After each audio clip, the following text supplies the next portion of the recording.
Domestic slide. Do we or don't we?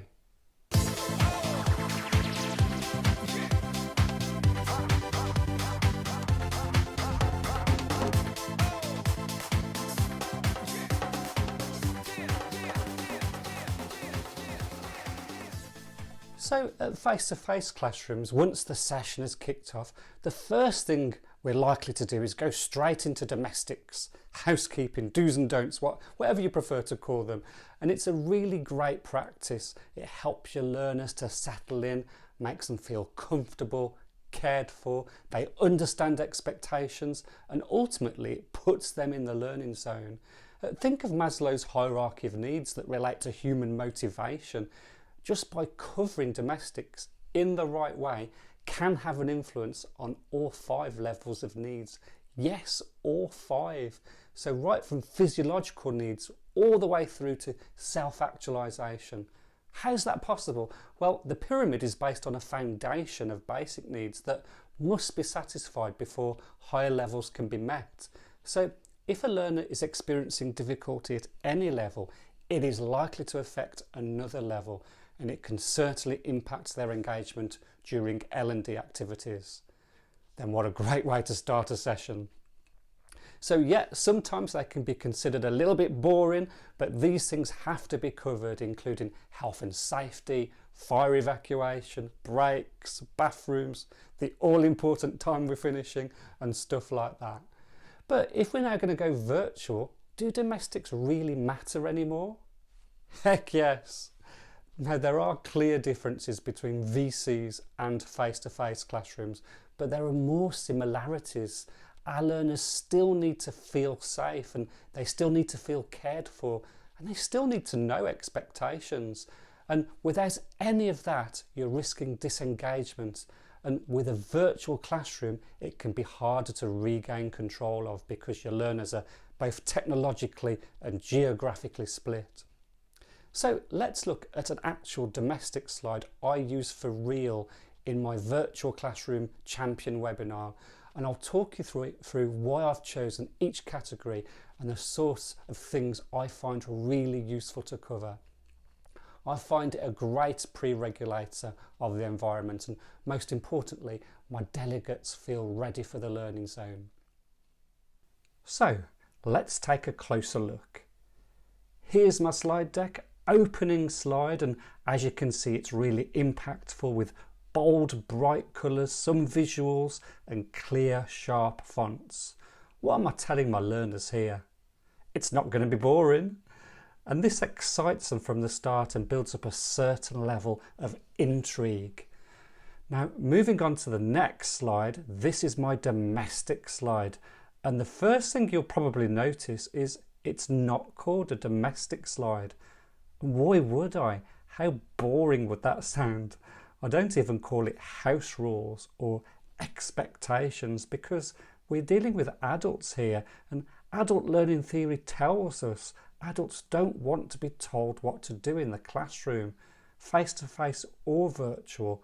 So to start off with rules and regulations as a heading would, right from the start, put your learners on edge. So for me, it's before we start, and it's a lot more friendly and suggests a much more mutually agreeable and contractual approach. There's 6 main icons that I introduce, and it's all that's needed for my learners. Number 1, it's the speech bubbles, and the messages I give here are that the VC is a collaborative session, it's interactive, and that there's an expectation to get involved, whether that's on the mic, in chat, breakout rooms, or even annotating live on screen. It's definitely a two-way session. It's not passive. My next icon is the battery, and really it's just a gentle nudge to remind learners to be well charged. And if you think about it, learners may be on phones, tablets, laptops, not plugged in. So this is the chance to get them considering their charging levels and whether they need to plug in. It would be a shame to be distracted by power issues, or worse still, dropping out of the classroom due to a shortage of power. Next is a really versatile symbol, the audio, and this one can serve as a multitude of uses for you. So number one, it can encourage learners to ensure their environment is distraction free, and then if it is, to move to somewhere more quiet and appropriate. There's nothing more distracting than noise spilling out into the live VC and disturbing not only the one learner but everyone else as well. Second use is it can be used to request everyone to mute their microphones right from the start. Now this can be really useful if you have a large number of participants where it would really be difficult to speak out or be heard due to potential numerous other voices speaking at once. Number three, it can be used to ask participants to mute or turn off their mobile devices as well, so that they or anyone else don't get distracted by notifications or other noises. So a truly multifunctional icon, and you can use that depending on the context of the event in question and the audience involved. Next, it's pen and paper. Now, in a face-to-face classroom, it's really quite usual for participants to make notes, and quite often as one person gets out a notebook, it sets off a chain of others who then do the same. And in fact, when one person starts to capture notes, you'll see others join in. Now, in virtual classrooms, participants haven't got any visual clues or peer pressure to encourage them to do that. In fact, they might not even have a desk to lean on. They may simply not even have thought of taking notes for a virtual classroom. So this is where you have a chance to remind them. Next is my favourite. It lets participants know that there's going to be a break for snacks and drinks. In fact, it reminds me of Maslow's pyramid of hierarchical needs. And we know what's at the bottom of that: basic needs. And food and drink are certainly one of those.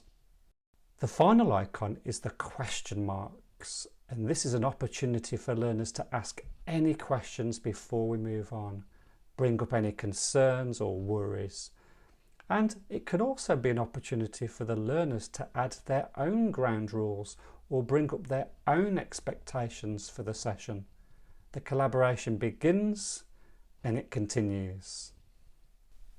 So there you go. For me, domestic slides are a must in a virtual classroom.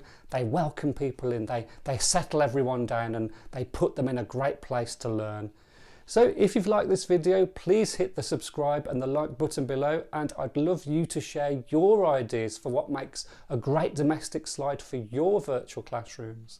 Also, do look out for my other videos on how to build an impactful slide deck and how to create your own tailor-made icons and lots more. Until then, take care.